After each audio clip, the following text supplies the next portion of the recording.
Hello, beautiful people. It is Bells and Board, of course, and I'm back with another gist.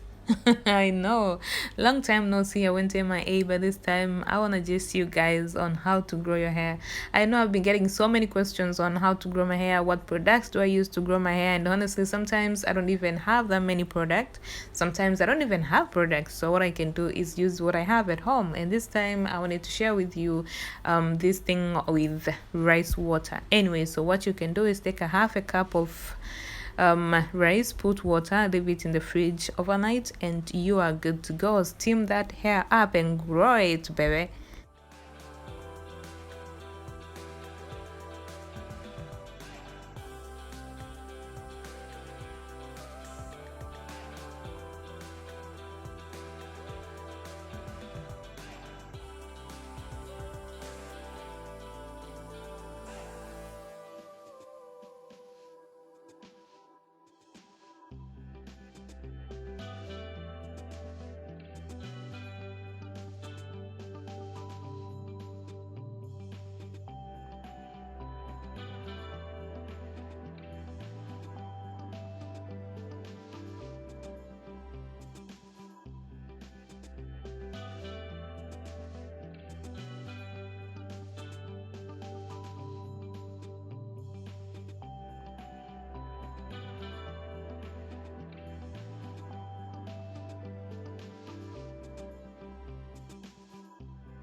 Anyway, that's it for now. And remember, rice water can be used to hydrate, can be used before shampooing, it can be used as a steaming product, it can be used as so much. So don't sleep on it.